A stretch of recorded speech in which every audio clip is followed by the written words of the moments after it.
अस्सलाम वालेकुम दोस्तों, welcome back to our channel Mirza views पर मैं हूँ राशिद मिर्ज़ा। आपका वेलकम करता हूँ। कैसे हैं? सब ठीक हैं? आज हम जो वीडियो देखने जा रहे हैं वो है India's changing stands on Rohingya issue, Bangladesh looking for quick solution. Bangladesh जो है रोहिंग्या मुस्लिम्स की बहुत ज़्यादा सपोर्ट्स की है, बहुत ज़्यादा उनको जगह दी है रहने के लिए। स्पेशल कैंप बनाए गए थे उनके लिए, स्पेशल जगह बनाई गई थी इनको। तो इंडिया ने उस टाइम कुछ स्टैंड्स अगेंस्ट था रोहिंग्या मुस्लिम्स के बारे में। वो क्या इशू था उसके बारे में देखते हैं इंडिया ने क्या स्टैंड्स चेंज किया अपना, क्या जो बयान दिया था वो चेंज किया है। तो वीडियो देखते हैं, उसके बाद बात करते हैं कि हमको पता चले क्या इशू है और क्या जो है वो हुआ था तब। अभी इसके बारे में बात करते हैं। रोहिंग्या इशू का तो हमको मालूम है कि वहाँ पे मुस्लिम्स पे टॉर्चर किया गया था और बहुत सारे लोग पाकिस्तान में भी आए हैं, बहुत सारे लोग बांग्लादेश में भी और तुर्की में भी और बहुत सारे डिफरेंट कंट्रीज़ में वो लोग चले गए थे। ठीक है, माइग्रेट कर गए थे क्योंकि बहुत ज़्यादा जुल्म कर रहे थे वो म्यांमार की आर्मी ने, और वहाँ पे लोग जो बहुत जुल्म कर रहे थे मुस्लिम्स पे। तो चलिए इशू क्या है वो देखते हैं, इंडिया ने क्या चेंज किया है बांग्लादेश के साथ, तो वो देखते हैं। उसके बाद बात करते हैं। Let's go video. 2017 में रोहिंग्या क्राइसिस में ये बात बड़ी शिद्दत के साथ नोट की गई कि इंडिया, जिसको बांग्लादेश अपना ऑल वेदर फ्रेंड समझता है, उसकी खामोशी माना खेज थी। हाँ, और इससे भी ज्यादा हैरत उस वक्त हुई जब मोदी साहब सच 2017 में स्ट्रेंथ जब ये साइलेंस। क्राइसिस पीक पे थे, उस वक्त 2 दिन के दौरे पे म्यांमार चले जाते हैं। ये दौरा तब हुआ है मोदी साहब का जब 11 लाख रोहिंग्या मुसलमान फसादात का शिकार थे और आर्जी पनाह के लिए बांग्लादेश की तरफ देख रहे थे। गलत। ये वो वक्त था जब बांग्लादेश एक तरफ आलमी सतह पर इन लोगों के हुकूक के लिए आवाज उठा रहा था, तो दूसरी तरफ इतनी बड़ी तादाद में आए हुए लोगों को सेटल करने में लगा हुआ ये था। चीज़ तो ये गलत है वो यार। वक्त था जब म्यांमार और बांग्लादेश का पड़ोसी होने के नाते उम्मीद की जा रही थी कि इंडिया इन क्राइसिस को हल करने में कोई कंस्ट्रक्टिव और लीड रोल कोई प्ले रोल करेगा, लेकिन प्ले ऐसा नहीं करना हुआ। चाहिए। आपको ये जानकर हैरत होगी कि ऐसा भी हुआ कि इंडोनेशिया के शहर बाली में 50 मुल्कों के पार्लियामेंटेरियन की एक कॉन्फ्रेंस हुई और उसकी जो डिक्लेरेशन आई, इंडिया ने उसको भी इंडोर्स नहीं किया था क्योंकि उसमें रोहिंग्या का जिक्र था। हत्ता कि उस डिक्लेरेशन को श्रीलंका और भूटान ने भी इंडोर्स किया था, जो कि म्यांमार की तरह बुद्धिस्ट कंट्री हो, लेकिन हाँ इंडिया ने देखो उस डिक्लेरेशन को इंडोर्स नहीं किया ये था। रिफ्यूज टू साइन ग्लोबल अच्छा, उसके डिक्लेरेशन। बाद जब एड देने की बात आई, तो ये हम आपको शुरू की बातें बता रहे हैं जब ये क्राइसिस उठ रहे थे। जब एड देने की बात आई तो इंडिया ने ऑपरेशन इंसानियत लॉन्च किया था और उस ऑपरेशन के तहत इब्तिदा में सिर्फ 3,000 राशन के बैग भेजे गए। हालांकि 11 लाख से ऊपर लोग इमदाद के 3,000 मुंतजिर चलो थे। कुछ तो किया ना। इसी असना में उस वक्त की भारतीय फॉरेन मिनिस्टर सुषमा स्वराज सुषमा साहिबा स्वराज, हाँ। जब बांग्लादेश जाती हैं, उस वक्त तक लाखों रोहिंग्या बांग्लादेश में मौजूद थे कैंप्स के अंदर, लेकिन सुषमा साहिबा ने रोहिंग्या कैंप्स का दौरा तक नहीं किया अपनी उस बांग्लादेश वाली विजिट में। ये बहुत ही अजीब था क्योंकि इंडिया का अगर ट्रैक रिकॉर्ड देखा जाए तो ये बहुत मुनासिब रहा है जब भी ह्यूमैनिटेरियन एड की बात आती है। दुनिया में कोई भी आफत हो, इंडिया की जानिब से हमेशा डॉक्टर्स और वॉलंटियर्स और एड भेजी जाती रही है, चाहे वो 2015 का नेपाल का जल्जला हो या 2008 का जो नरगिस साइक्लोन म्यांमार में आया था। इंडिया आगे आगे था एड में, लेकिन रोहिंग्या के मामले में ऐसा नहीं हुआ। ये बड़ी अजीब बात थी। उसके बाद जब ये मामला यूनाइटेड नेशंस में आया, तब भी इंडिया की जानिब से इस पे खामोशी रही, एक पुरस्कार किस्म की खामोशी। यूएन की जनरल असेंबली में साइड लाइन पर एक मीटिंग होती है, जो कि होस्ट तो ये यूनाइटेड म्यांमार का किंगडम वीडियो तो यानी नहीं है? इंग्लैंड करता है, लेकिन डिप्लोमेटिकली तुर्की और बांग्लादेश ने भी बड़ा अहम रोल प्ले किया था इस मीटिंग को कंडक्ट कराने में, ताकि रोहिंग्या मुसलमानों का जो मसला है उसके लिए कोई हल निकल सके। उसमें बहुत सारे ममालिक ने शिरकत की थी, खुसूसन तुर्की, ऑस्ट्रेलिया, इंडोनेशिया, यूएस और खुद बांग्लादेश भी इसमें शरीक था। म्यांमार का जो नेशनल सिक्योरिटी एडवाइजर था वो भी उस मीटिंग में मौजूद था। ये बांग्लादेश के लिए काफी मुश्किल टास्क था, लेकिन बांग्लादेश को दाद देनी पड़ेगी कि वो जैसे तैसे करके इस अहम इशू को सॉल्व करने में अपना रोल प्ले करता रहा अच्छी इस बात सारे है अरसे यार, के दौरान। गुड। और इस सारे अरसे के दौरान कभी ऐसा महसूस नहीं हुआ कि बांग्लादेश इस इशू से पीछे हट रहा है, बल्कि फ्रंट फुट पे रहा रोहिंग्या मुसलमानों का इशू सॉल्व करने में, रहना भी चाहिए ना, और फ्रंट फुट पे अपनी रहना भी कैपेसिटी चाहिए। से आगे जाकर इन वहाँ पे लाखों जुल्म रिफ्यूजीज कर रहे को थे तो लुक आपका आफ्टर होना चाहिए था उधर। बांग्लादेश कर रहा था। अच्छा, अब एक तरफ जहां बांग्लादेश इतना कुछ कर रहा था तो दूसरी जानब इंडिया में क्या हो रहा था? इंडिया में 40,000 रोहिंग्या को डिपोर्ट करने के लिए कोर्ट का केस चल रहा था उन दिनों में। ये रिकॉर्ड की बातें हैं जो हम आपको बता रहे हैं, जिसमें इंडिया की जो होम मिनिस्ट्री है उनकी जानिब से दलाइल दिए गए कि हमारे पास इंटेलिजेंस रिपोर्ट्स हैं कि रोहिंग्या के पाकिस्तान के साथ लिंक हैं और ये fake law and media order का न्यूज़, मसला क्रिएट कर सकते फेक हैं। न्यूज़ इस पे बहुत आती रोहिंग्या के वकील ने कहा था कि ये और कुछ नहीं, सिर्फ मुसलमानों के खिलाफ फीलिंग्स उभारने की एक कोशिश है, वगैरह ऐसी हकीकतन कोई बात नहीं है। है। यही बात है, आप अगर आप मीडिया जरा इतना सोचिए अब झूठा मीडिया कि है। अगर उस टाइम पे बांग्लादेश भी अपने हाथ उठा लेता रोहिंग्या सेकंड से, बोल तो रही ये है कितना बड़ा इंसानी अलमिया पैदा हो सकता था। ये लाखों लोग उस वक्त कहाँ जाते जब उनको म्यांमार एक्सेप्ट नहीं कर रहा था, जब उनको इंडिया एक्सेप्ट नहीं कर रहा था। तो अगर बांग्लादेश जो उनका पड़ोसी था, अगर वो भी इसी तरह का रवैया रखता तो कितना बड़ा अलमिया पैदा हो सकता था। इस वजह से बांग्लादेश की जितनी तारीफ की जाए वो कम है सही कि बात। रोहिंग्या के मामले में वो साबित कदम रहे।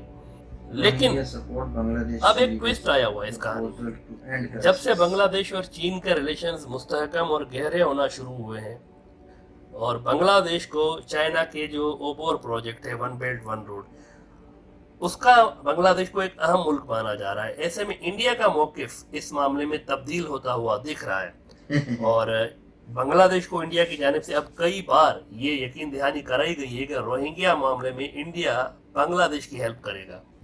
इसके अलावा मार्च में इसी साल इंडिया ने बांग्लादेश की तारीफ करते हुए कहा था कि बांग्लादेश का इंसानी हमदर्दी का जो जज्बा है वो काबिल तारीफ है, जिसके तहत उसने लाखों रोहिंग्या को न सिर्फ पनाह दी बल्कि हर तरह से उनकी मदद भी की। यही बात गुज़िश्ता हफ्ते इंडियन फॉरेन सेक्रेटरी हर्षवर्धन साहब ने भी अपने बांग्लादेश के दौरे के दौरान की थी कि हम इस इशू को हल करने की कोशिश करेंगे। यहाँ ये भी बात नोट करने वाली है कि 2017 में इंडियन जूनियर इंटीरियर मिनिस्टर किरण रिजिजू साहब अपनी पार्लियामेंट में खड़े होते हैं और उन्होंने कहा कि हमने अथॉरिटीज को कह दिया है कि तमाम रोहिंग्या को डिपोर्ट किया जाए। ये हम आपको 2017 की बात बता रहे हैं। जूनियर इंटीरियर मिनिस्टर पार्लियामेंट में खड़े होकर उन्होंने ये बात कही कि हमने अथॉरिटीज को ये कह दिया है कि तमाम रोहिंग्या को डिपोर्ट किया जाए, बाकी गैर कानूनी इमिग्रेंट समेत। ये ऑन द रिकॉर्ड बात है। म्यांमार में तब हालात नहायत ही कशीदा थे, ऐसे में ये लोग भी बांग्लादेश की तरफ ही डिपोर्ट किए जाने का इशारा था किरण रिजिजू साहब की जानिब से। इसी स्टांस को देखें और अब जो रिसेंट जो स्टांस है इंडिया का उसको देखें कि हम ये इशू सॉल्व करेंगे। इसमें फ़र्क है और ये फ़र्क चीन की बढ़ती हुई जो असर है उसकी वजह से है खित्ते में, या कोई और रीज़न है, ये हम आप पे छोड़ते हैं कि आप इसका क्या नतीजा अख्ज़ करें। चाइना की जो अब आते हैं इस सवाल की तरफ कि इंडिया किस तरह ये इशू हल करने में बांग्लादेश की हेल्प कर सकता है। क्या इंडिया में ये कैपेसिटी है कि वो ये मसला हल कर सके? देखें, कैपेसिटी तो बिल्कुल है।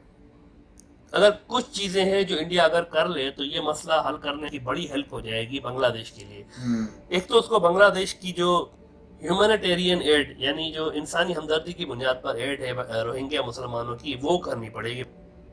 दूसरा ये कि म्यांमार पर प्रेशर डालना पड़ेगा कि वो इन लोगों को वापस लें, यानी अपना असर उन पर, अपना इन्फ्लुएंस उन पर इस्तेमाल करना होगा और उनको ना सिर्फ ये कि वापस लें बल्कि वहाँ की शहरियत भी दें ताकि ये इशू दोबारा ना उठ सके। ऐसा ना हो कि ये लोग वापस चले जाएं और 2-3 साल के बाद फिर से यही इशू क्रिएट हो जाए। इसके लिए ज़रूरी है कि इनको भी शहरियत दी जाए, वहाँ की जो इनका रखाइन स्टेट है उसके लिए कोई पॉलिसी बनाई जाए म्यांमार की जानिब से। इसमें इंडिया अगर अपना इन्फ्लुएंस इस्तेमाल करता है तो ये बहुत हेल्पफुल होगा बांग्लादेश के लिए भी, क्योंकि मौजूदा हालात जो हैं वो रोहिंग्या के लिए बर्मा में अभी तक मुनासिब नहीं है। तीसरा, इंडिया ये कर सकता है कि रोहिंग्या लोगों के साथ ज्यादती में जो भी मुलविस थे उनका एहतसाब किया जाए। इस पे भी इंडिया को चाहिए कि प्रेशर डाले म्यांमार के ऊपर। अगर इंडिया अपना असर इस्तेमाल करता है म्यांमार पर तो यकीनन बड़ी हेल्प होगी बांग्लादेश के लिए ये मसला सॉल्व करवाने में। लेकिन असल सवाल ये है कि क्या वाकई इंडिया इस मामले को हल करने में संजीदा होगा या 2017 की तरह सिर्फ ज़बानी जमा खर्च से ही काम लिया जाएगा।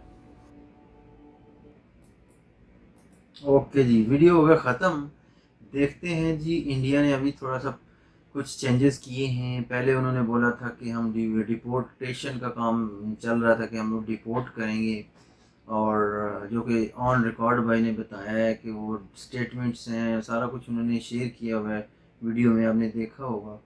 तो वो अभी इंडिया का स्टांस चेंज हुआ है, क्योंकि बिकॉज ऑफ, मेरे ख्याल में बिकॉज ऑफ चाइना है। चाइना का ज़्यादा इंटरेस्ट बांग्लादेश में हुआ है अभी, इन्वेस्टमेंट से लेके लोन से लेके बहुत सारी कंपनियां मूविंग हो रही हैं बांग्लादेश में। तो आई थिंक इसकी वजह से इंडिया ने थोड़ा सा अपना श्योर किया है बांग्लादेश को हम सपोर्ट करेंगे ये क्राइसिस में, रोहिंग्या क्राइसिस में सपोर्ट करेंगे। और कर भी सकता है अगर इंडिया प्रेशर डाले म्यांमार पे, तो वो इन लोगों को वापस ले सकता है, इनको सिटीजनशिप दे, इनको प्रॉपर राइट्स दे, इनको दोबारा वहाँ पे कोई टॉर्चर ना किया जाए, किसी किस्म की एज ए मुस्लिम होने की वजह से प्रॉब्लम ना की जाए। ये सारी चीज़ें प्रेशर से, अगर बांग्लादेश के साथ ताल्लुकात अच्छे रखने हैं तो म्यांमार को भी थोड़ा बताना पड़ेगा, यार ये चीज़ अच्छी नहीं है और कहाँ जुल्म हो रहा है उसको ज़रूर बोलना चाहिए, उसके खिलाफ आवाज़ उठानी चाहिए। इंडिया ने आवाज़ नहीं उठाई इसके बारे में, कहीं भी नहीं बोला कि रोहिंग्या मुस्लिम्स पर जुल्म नहीं होना चाहिए या क्यों हो रहा है। तो और उनकी एड भी कम, बहुत कम एड दी है, जितना बड़ा कंट्री है एड भी ज़्यादा दे सकता है, ठीक है। तो ये चीज़ें इंडिया को सोचनी चाहिए। बांग्लादेश उसके कितना फ़ायदे में आ रहा है, वो भी इसको चाहिए कि बांग्लादेश को भी इस मामले में सपोर्ट करे मुस्लिम्स को, जो बेचारे घर में कितनी मुश्किल होती है कि बंदा को घर से निकाल दिया जाए, कंट्री से निकाल दिया जाए, कितनी मुश्किल होती होगी सोचो। तो होप कि उन लोगों की मुश्किलें आसान हों, अल्लाह पाक उन पर रहम करे, अपना करम करे और उनकी मुश्किल आसान हो। बांग्लादेश में रहें या जहाँ भी रहें इजीली रहें, और कोई भी मुल्क उनको रखे, उनको सिटीजनशिप दे, उस प्रॉपरली तरीके से हर चीज़ उनको दे तो बहुत अच्छा है। पाकिस्तान में भी हैं, कराची में आई थिंक, लेकिन कितने हैं उसकी एग्जैक्टली तादाद मुझे मालूम नहीं है, ठीक है। तो बहुत अच्छा जी, बांग्लादेश को हमारी तरफ से सल्यूट है कि उन्होंने हर जगह पे इसको उठाया, इस इशू को उठाने की कोशिश की है डिफरेंट डिफरेंट कंट्री के सामने, डिफरेंट फोरम्स पर। तो इंशाल्लाह ये इशू जो हल होगा, और कैसे भी हुआ ये हल ज़रूर होगा, होना भी चाहिए, ठीक है। अगर अच्छा लगे तो लाइक करिए, सब्सक्राइब कीजिए। आपकी क्या राय है, इंडिया कैसे सपोर्ट कर सकते हो, इंडिया इसमें सपोर्ट करेगा या नहीं करेगा, क्या कुछ कर सकते हैं इंडिया म्यांमार से करवा सकता है, तो ज़रूर बताइए अपनी राय कमेंट्स में। और अच्छी लगे तो लाइक करिए, सब्सक्राइब कीजिए, शेयर कीजिए, बेल आइकन प्रेस कीजिए। मिलते हैं किसी अच्छी नेक्स्ट वीडियो में। बहुत सारा ख्याल रखने, मुझे इजाज़त है, अल्लाह हाफिज़।